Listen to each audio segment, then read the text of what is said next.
Բարի լույս սիրելիներս, Քրիստոս հարյավ իմերելոց։ Տեր հայր, որոշ կրոնական խմբակներ արգելում են պարանոցից խաչ կախել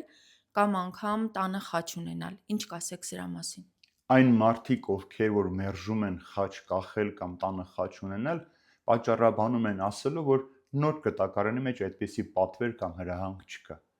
Բայց մենք այսպիսի հարց կարող ենք տալ, երբ որ մեր սների նկարները մեր տանը կախում ենք, նույնիսկ մեր մահացած հարազատների նկարները պատկերին փակցնում ենք, արդյոք այդպիսի հրաման կա նոր կտակարանի մեջ կամ իրենց կենդանության օրոք մենք նրանցից հարցրել ենք, կարող ենք իրենց նկարները կախել, թե չէ։ Սա կեղծավորություն է, սիրելիներս։ Ինչու՞։ Որովհետև նույն այդպիսի մասողները, ծնողները, ովքեր իրենց զավակներն արգելում են իրենց պանոցից խաչ կրել կամ զգեստի վրա խաչ ունել կամ տանը խաչ կրել, նույն այդ ծնողները շատ սիրով թույլ են տալիս իրենց զավակներին եվրոպացի կամ ամերիկացի երգիչների կամ դերասանների պատկերներով հագուստներ կրել։ Այն երիտասարդներն, ովքեր մերժում են խաչ ունենալ, շատ հաճախ տեսնում ես իրենց սենյակները փակցված են հայտնի ֆուտբոլիստների նկարներ կամ իրենց սիրած աղջկա նկարներ։ Ուրեմն այս ամենը կեղծավորություն է, թե դու կարող ես ինչ-որ մահկանացու մարդու պատկեր քո վրա կրել, նրա զարդը կրել կամ երբեմն հանդիպում են երիտասարդներ, ովքեր մարդու գանգ են կրում իրենց պարանոցներին։ Այս ամենը եթե կարելի է դու կրում ես, որը մեղք է, լրբություն է Աստծո հանդեպ, ապա ինչպես ես դու մերժում քո փրկության նշանը քո վրա ունենալ։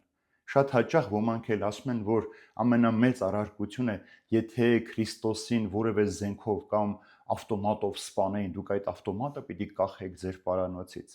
Սա թյուրիմացություն է, սիրելին, որտեղ հարցը չի կարելի այդպես դնել, որովհետև Հիսուս չի պարտվել կամ չի սպանվել խաչի վրա, այլ հակառակը Հիսուս խաչով սպանել է մեղքը եւ մեղքի ծնունդ տվող սատանային։ Ուրեմն խաչը ոչ թե պարտության նշան է, այլ հաղթության նշան է։ Խաչը քրիստոնյայի զենքն է, որով ինքը մի զորավոր է։ Եվ կրել քո պարանոցին խաչ կամ քո տանը պատին փակված ունենալ, դա մնայուն հիշեցում է քեզ, որ դու ազատագրված ես Քրիստոսի թափված արյունով եւ այս խաչի ճանապարհով է երկինքն ու երկիրը միացել եւ Քրիստոս մեզ փրկություն է բերել։ Եթե խաչը սպանության գործիք է, իրավունք չունենք կախելու, եթե այդպես լինի, եթե որևէ հարազատ մեր ջրի մեջ խեղդվի, արդյոք այդ ջուրը մեզ համար թշնամանք է, մենք այդ ջրից այլևս չենք խմելու։ Եթե որևէ մարդ ինչ որ դեպք է պատահել, ծառը ընկել է նրա մահաց, արդյոք մենք այլևս որևէ ծառի պտուղ չպիտի ուտենք։ Սա կեղծիք է եւ այս մարդիկ, ովքեր այսպիսի բան են ասում, նրանք կապ չունեն ճշմարտության հետ։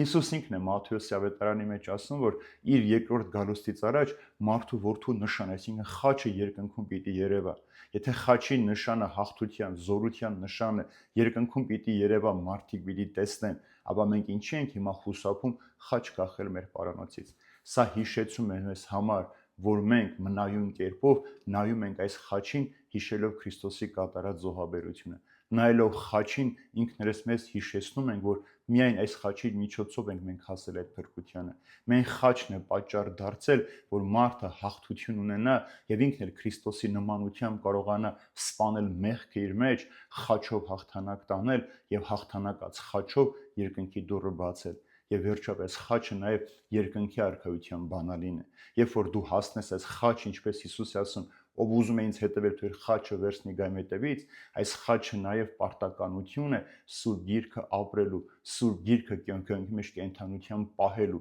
Եվ այս խաչով է, որ դու երբ որ հասնես երկնքի արքայության մեջ, պիտի կարողանաս այդ դուռը բացել ու ներս մտնել, որտեղ Հիսուս քեզ է սպասում ասելով. «Ինձ եկեք հոգնածներ ու ծանրաբեռնվածներ, ես կհանգստացնեմ ձեզ»։